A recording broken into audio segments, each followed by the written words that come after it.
That's my secret, cat. I'm always angry.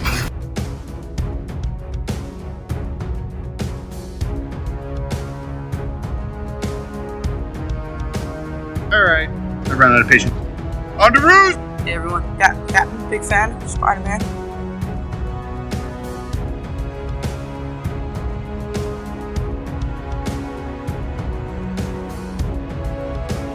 Avengers! Assemble.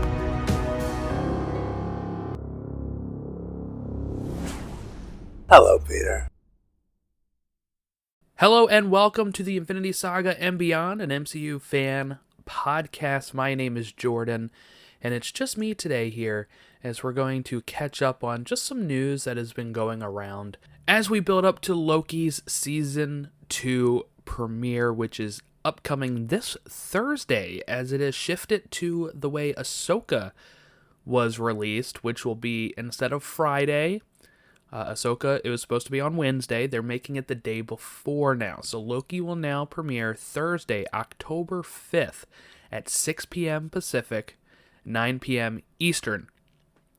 If you haven't been watching Star Wars Ahsoka series on Disney+, one, we've been covering over on The Pod Awakens, and I put the first episode on this feed in case if anybody wanted to kind of just see what that was going to be like, what our coverage was going to be like there, and you can follow the rest of those breakdowns over on The Pod Awakens, and those have been doing very, very well, so thank you all if you have listened there on The Pod Awakens. But if you haven't been watching, it was supposed to drop on a Wednesday in August. I think it was August 23rd. It moved up a day, and they did the same thing. Tuesdays at 6 p.m. Pacific, 9 p.m. Eastern. And for me, I've been enjoying this a lot. And I think I mentioned this on the last episode I did for To the Infinity Saga and Beyond, episode 102, that I was hoping they would do this for Loki. And nothing had been announced, so we were kind of thinking, like, is this a strategic change for Disney Plus going forward, or is it just something they were doing for Ahsoka? I kind of figured at some point they were going to do this again, and so Loki's going to be Thursdays. What I find interesting about this, too, is that Loki was supposed to be moving back to Fridays, which is where originally when Disney Plus series were dropping. Loki, in June of 2021, was actually the first series to move to Wednesdays, and they had like this big numbers, you know, and then every show shifted to Wednesday, and I felt like that was kind of a fallacy. And what I mean by that is, if you take a character like Loki, and it was one of the most anticipated of the MCU shows coming on, a character like Tom Hiddleston's portrayal of Loki, which was widely popular enough to make him survive the Dark World. Originally, he was supposed to die. And he's become like this hallmark of the MCU. It felt like they were moving like a test to Wednesdays for Disney Plus shows, but I was thinking, well, of course you're going to get the numbers you want to get anyway, because Loki is so popular, right? Loki is so popular that once they hit all those numbers that they were probably looking for, they start moving everything to Wednesday.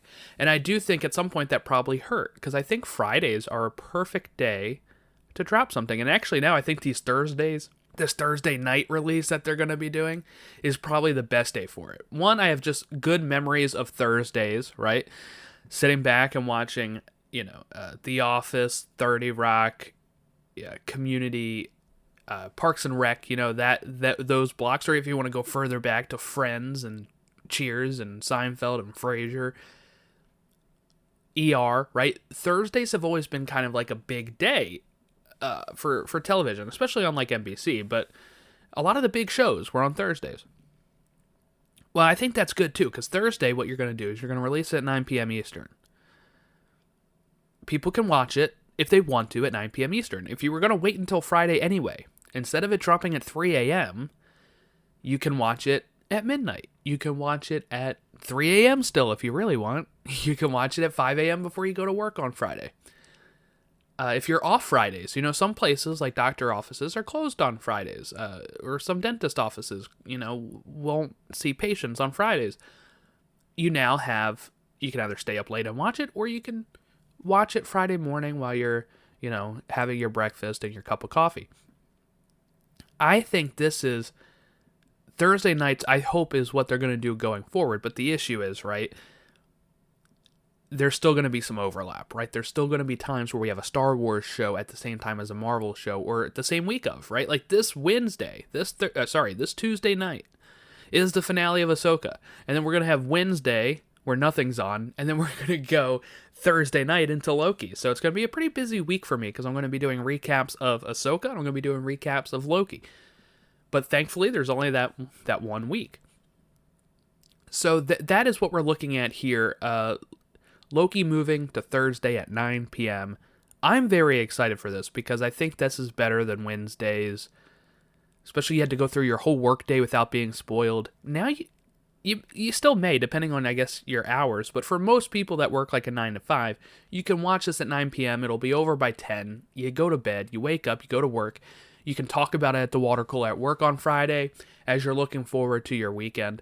If you didn't have time to watch it Thursday or Friday, you have Saturday and Sunday to watch it, which is a little closer to the weekend than if you dropped on Wednesday and then you still had Thursday, Friday before you get to the weekend. So Thursdays, I think, is the perfect day for this release, and I'm very excited to see how this is going to perform. I've kind of stayed away from any of the newer trailers because I have been not wanting to really get spoiled on anything that's been, going on recently. Like, I kind of did the same thing with Ahsoka. I saw, like, the first trailer and just kind of, I already know that I am going to watch the series, so there's no reason for me to keep watching that stuff. But yeah, so that I'm very excited for. We're gonna see how it goes from there, and then we can have a break after Loki. We're gonna go into the Marvels, which got a runtime, and the official runtime supposedly here. And I say supposedly because it's on like all of the movie theaters runtime and stuff, but I don't think like they started selling tickets yet that say how long it is. But if we believe everything that the theaters are posting, it's going to be 1 hour and 45 minutes, which is the shortest ever MCU runtime. For me, I'm completely fine with this. I think some people are totally overreacting. In my opinion, I am going to wait until I actually see the movie to see if that was enough time, right? I've seen a lot of comments where people are freaking out about this. I've seen a lot of comments where people say, I wish there was an extra 15 minutes in there somewhere. And I saw somebody respond to that guy saying, 15 minutes where? You haven't seen the movie. And that is the biggest thing we've got to kind of remember, is we haven't seen the movie. There are some movies, most movies in the past are 1.5 hours, right? And then even some Marvel films in the past. Like Fantastic Four, I think is... The original Fantastic Four is like 1:30, 1:50, something like that. It's not super long. Thor, I think, is 1:55 or something. That is, and there's actually 7 movies here that are shorter than 2 hours. So less than 10 minutes longer is The Incredible Hulk. Now, I don't watch that one a lot, but from what I can remember, it doesn't feel short. Thor: The Dark World, 1:52. And that movie feels like 3 hours, but that's just more of a... it's just more of the... how bad that movie is. Okay, Doctor Strange has a runtime of 1:55. That's only 10 more minutes than the Marvels. And Thor, 1 hour of 1:55. And Thor, I think, is one of my favorite underrated Marvel films. I really do enjoy the Thor film, and it doesn't feel long. It doesn't feel short. It feels like a perfect amount of time. Ant-Man is 1:57. Ant-Man and the Wasp is 1:58. Thor: Love and Thunder, 1:59. So it's fine. It's fine. I think there are some movies there that people will be like, well, that one could have used some more time. Love and Thunder probably could have used some more time. Dark World Dark World could probably be shorter with how much that movie drags at times. Doctor Strange, that feels like a fine length. Thor feels like a fine length. Now, it's 10 minutes shorter than those, but in my opinion, and that kind of goes with the Disney Plus series too. People were kind of freaking out about, like, I think Ahsoka episode 3 was like 30 minutes. And people were freaking out. They're like, what is this? And they jump to conclusions of, before they even see the thing, they just see the runtime. And they jump to conclusions of, it's not enough time for that. And guess what? Like, I watched that Ahsoka episode 3, actually had a lot of action. And it had some good character stuff. And I was like, that felt like a perfect length. It made me want more, obviously. But it's not always... I'm trying to think of the way to say it. It's not always going to be based on... Not every movie has to be 2.5 hours. Not every TV show has to be 55 minutes, right? Like, the reason why we have this kind of warped perception of how long a drama should be is because of traditional television, right? Traditional television, you have 30-minute TV shows, which come out to 21 minutes nowadays with commercials, and you have hour-long shows that take up 42 minutes in today's world with commercials. And then once shows, like HBO or like shows on Netflix and stuff like that, they kind of let their creators kind of run away with it a bit, right? You would have episodes of Daredevil that are 52 minutes, 55 minutes. You'd have episodes of Luke Cage, that are 50-some minutes. And you know what? Sometimes watching those shows felt a little too long. I remember people asking for them to be shorter. They're dragging, right? And then people are asking for shorter episodes. And then now people are asking for more episodes. There's a balance here with all of this stuff. And what the Marvel's runtime is, I can't judge it until I see it. If I see it and walk out and say, felt a little rushed, probably could use an extra 15 or 10, then I think that's fair. But I think when we judge this without even seeing it, it seems like we're just thinking about length and quality based on the runtime, which is not a way that you can judge quality, right? I mean, look, there's novels out there, right, that will be long. And there's also really short stories. Like Hemingway's like has like a very short story. It's like 2 sentences, right? 3 sentences. And it's kind of like, it tells a complete tale, right? The one about the baby shoes for sale. If you know what I'm talking about. If not, look it up. But it tells a story in that time. So with this, we can't judge it until we see it. Now, would I want more time? Just like if I'm guessing, I would love to have a movie that's 3 hours, right? Like Endgame. I would love that. But there are times where that's going to drag. I remember, when I went to see Venom 2, which a lot of people like, Let There Be Carnage, 90 minutes, right? It's like 90 minutes. That felt like 5 hours to me. That movie was not good. I did a review for it on here back in 2021. If you want to listen to my short, probably review of Let There Be Carnage, I was not a fan. And, part of that is just so you can have an hour and a half movie that feels like 3 hours. You can also have a 3-hour movie that feels like an hour and a half. You can also have an hour and 45 minute that feels exactly just right. Almost like the Goldilocks of the MCU, I guess. And we'll see when it comes out November 10th, when we go see it. Did it have enough in there? Could it have been shorter? Could it have been longer? We'll discuss that when we talk the Marvels in November. But I just like to preach patience on this kind of thing. Wait until you see it. Before you really judge. And if you don't want to go pay to see it, fine. Wait until you see it on, streaming or DVD or something before you really make the judging on if it's good or bad. All right, kind of sticking with some of the... there's a rumor here with... there's some rumors on the Echo Disney Plus series, the release date of that. It was supposed to originally be released in November. And then there is apparently a new listing in the U.S. copyright catalog. And I don't know who tracks this stuff all the time, but there's always people looking at this stuff to see what it is. But They said a potential release date may have been revealed Wednesday, January 10th, 2024, though officially Disney has not confirmed the release date. And remember, we're supposed to get, I think, all episodes at once still. So I wonder how that'll work with the change. Like, see how that's a Wednesday again, right? So if that is the truth, January 10th on a Wednesday, how that's going to track.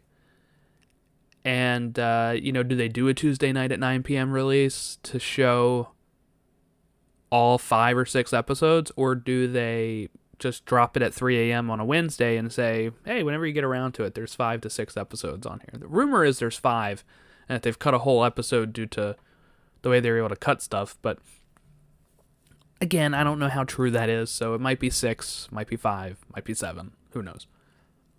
But looking forward to seeing that. I know some people are really down on Echo. There's rumors it's not very good, and that's the reason why they're doing the whole drop. But we'll see. Again, I'm not judging anything until I actually get to see it. This week I got my Loki Blu-ray in, my 4K Blu-ray. I haven't been able to chance to really look at it yet, like actually watch any of the stuff. But they have, it's 2 discs. Nice steelbook with great art. I'm hoping to watch a couple of these, at least a finale maybe, before season 2 starts this week. But like I said, I'm going to be very busy because we're going to be covering Ahsoka as well. I got it on Disney Movie Club, which I'm a member of, and that was, I got a nice deal on it actually. And it also came with a free lithograph. And then inside of it is 3 concept art cards. And they have some never-before seen extras. Designing the TVA, right? Step into the incredible set. They have a gag reel. They have deleted scenes. The official TVA orientation video, where you can join Miss Minutes as she explains the inner workings of the TVA timeline. And then they actually added the assembled The Making of Loki documentary, which is on Disney+. So that is really great that they included that. That was a question I was going to have is, are we going to get these assembled series on, or Disney, gallery for the Star Wars shows? Are we going to get those when it comes to the Blu-ray? And yes, we do. So that is a lot of fun for me. I can't wait to really dive into it. I'm just glad to be able to own it and put it on my shelf. I just have to pre-order WandaVisions, which comes out next month in November, around Thanksgiving. And then I already pre-ordered Mando Season 1, and I'm hoping to get Mando Season 2 at some point too. Both of those come out December 12th for that. But all right, and then the latest news. So this was September 29th, which was Friday? Yeah, Friday. About noonish our time, I believe. It was a Deadline exclusive. And here it is. So, just to recap too, the writer's strike is over. I've talked about it a bit on the DC podcast, and another episode is dropping. Along with this, if you're on the Marvel feed, which is the only way to listen to this, I guess. But I also put the Elseworlds episodes up there. We talk about some of the James Gunn confirmation stuff for the DCU. And we talked about it there, that the writer's strike is over now. We still have the SAG strike, the Screen Actors Guild is still striking, but they're supposed to meet on Monday. Okay, so they are supposed to meet on Monday and restart negotiations. I'm assuming that's only going to take a couple weeks, because the whole reason they kind of made a deal with the writer's strike and the Writers Guild was to get production going so they have something to air on TV by like March. And that means they have to start filming by November, which means we only have a month. So in the next week or two, I'm thinking the SAG strike will be done and they'll start ramping up production. But this is the exclusive from Deadline here. With a deal in place with the Writers Guild, studios have begun taking aim at setting writers for their open assignments. Marvel Studios is looking to set the bar with what will likely become one of the more sought-after jobs for any scribe. Sources tell Deadline that Marvel will start setting writers' meetings later this fall for pitches on its anticipated X-Men movie. Insiders add that there is no rush to fill the job since the film hasn't been dated yet, and it's more than likely the writer decision will be made at the top of 2024. Marvel declined to comment. While it will still be a bit before an X-Men movie makes it to theaters, the news that Marvel has started development on the live-action pick is sure to excite fans of the franchise. Yes, it is. We'll talk about that. Who have been begging for a new movie since Disney's acquisition of the 20th Century Fox and its library in 2019. You may remember that the deal actually went through, was made in 2017 and took forever to clear in 2019 with Congress and stuff. The X-Men universe was by far the most popular and profitable Marvel IP that Fox controlled, with the 7 films and a successful Wolverine spin-off franchise that produced 3 more. After the disappointing release of Dark Phoenix in 2019, however, X-Men has been in need of a makeover. Following the Fox acquisition, Marvel Studios president Kevin Feige has been overseeing the development process, but there has been no rush to reboot the franchise with so many other projects further along in development. That said, Marvel has had its fun with fans, teasing that an X-Men movie was on the horizon by dropping hints in its movies and TV shows, specifically at the end of its Ms. Marvel series, where a character in an end credit scene dropped the word mutant. This seemed to signal the emergence that mutants make up the X-Men team. Also, they hit the X-Men riff, right, in that. Marvel is already toe-dipping into the X-Men world with a throwback to the classic 90s animated series. The animated X-Men 97 will debut in early 2024 on Disney+. With the WGA and AMPTP deal done, open writing assignments are expected to be one form of the business to see a bump in the coming weeks. While writers already assigned to certain projects have picked up their pens, other areas like the spec market, and especially productions, will remain either slow or on hold until the SAG-AFTRA strike is resolved. Okay. There you have it. X-Men movie is in the works. We should have known that, right? They have been hitting it. I believe Feige even said like a mutant film was in the works anyway, like last D23 or Comic-Con or whatever. But just the idea that we are starting to look for pitches, and we're starting to look for script writers for an X-Men movie is very exciting. I was very excited by the Fox deal, and I understand why it is taking so long to get like Fantastic Four and X-Men into the universe here. So I'm not like upset the way some people are, where they're like, they've lost my interest. Why are they waiting this long? It is, one, they had to wait until Congress cleared it in 2019 anyway, and then you had COVID in 2020, so nothing was getting done then, and they had already had a plan. Right? They had already had a plan for this saga, and having characters like Miss Marvel, Shang-Chi, and the Eternals and all that kind of stuff entering into the MCU. This is something that I think can get way more people involved again into the MCU. I hope so anyway, because I really want to see these characters in a fully fleshed out MCU. And if you had to ask me, my ideal X-Men team here would be like Wolverine, Cyclops, Jean Grey, Beast, Gambit, Jubilee, Storm, Rogue, Nightcrawler. You might recognize most of those are from the animated series. It's what I grew up with. I grew up reading comics that had those characters in it in the 90s. So that is what I'm really excited and looking forward to. But also, there's a chance that the original X-Men are what they base this off of. 1963's lineup: Angel, Beast, Jean Grey, Cyclops, Iceman, Professor X. There's real options that might be where they go. I hope that, and I do wonder how they'll do the Wolverine stuff, because as we've talked about on here, Wolverine is coming into Deadpool 3. It's Hugh Jackman's Wolverine. He's going to be wearing the suit, finally. Deadpool is in a whole nother universe. We'll see how they bring that in. There it is, Secret Wars coming up and stuff. So I assume this will be released after Secret Wars, right?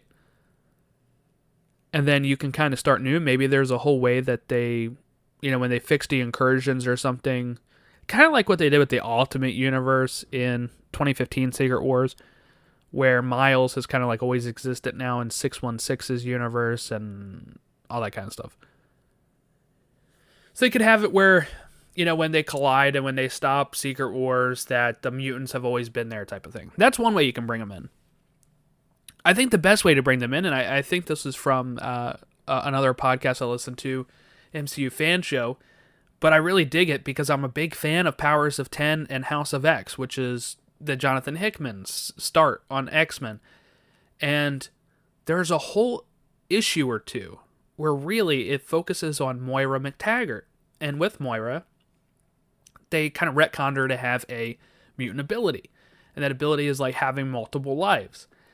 And what would be a fun way to explore this is that like every time in the comics where she would eventually, like she would either stop Charles, Xavier, from outing the mutants, or like she would do that, like they would do it, and then something would happen and people would die, or like something bad would happen, and in her next life she'd be like, okay, I can't have us out it then, right? Like we have to wait for the perfect time. And what if you're revisiting moments in the MCU where, in this movie of the X-Men, you see Moira McTaggart, and she's introduced to Charles Xavier, and she's introduced to Magneto and stuff, and you see they have to keep themselves secret, and then she's like, oh, what if we out ourselves right after the Battle of New York in 2012, and then something happens where something goes wrong or makes it worse for the mutants, and it ruins the chances of the Avengers coming together even more because people are now anti-hero or something, right? And then in her next life, after she dies or something, she's like, okay, I can't out ourselves at 2012, right? Like, and then she's like, maybe right after, and then like the perfect time is after Secret Wars, right?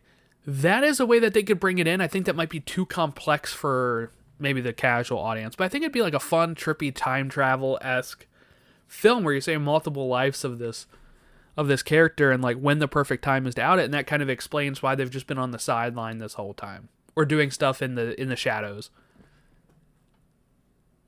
But that's how I would probably bring them in. I think that's more fun than just like resetting the universe after Secret Wars and being like, well, they were always there. Now that we've fixed Secret Wars and all that stuff going on, or we combined the Fox universe with this universe, and now the mutants have always been there, type of thing. But I'm really excited to see how it goes from here. X-Men is one of my favorite things in Marvel, so really excited for X-Men 97, of course. And just the fact that we'll have that to kind of hold us over until we get to the X-Men films. Really, really excited to see where they go from here. But I think that's most of the topics we had to cover today.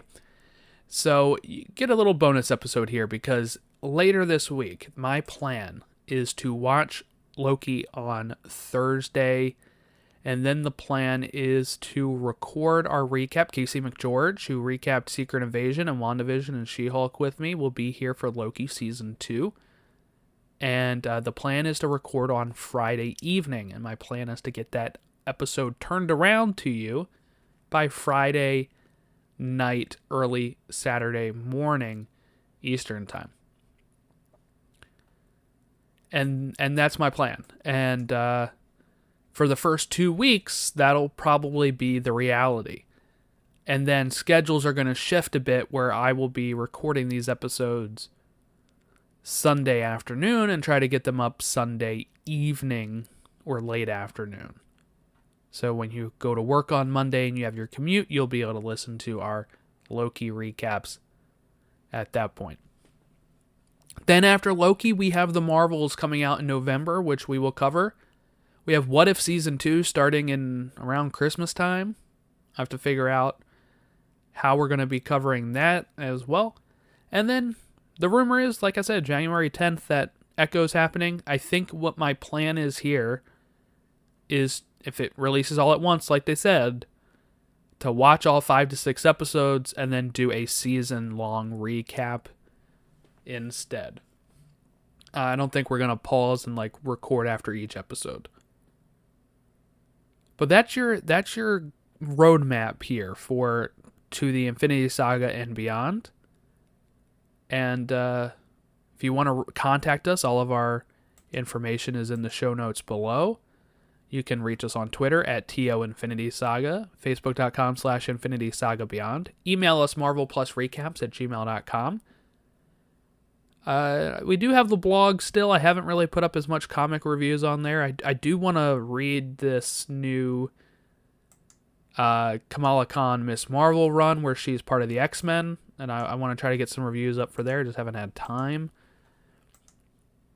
And so you can reach us at all of those places.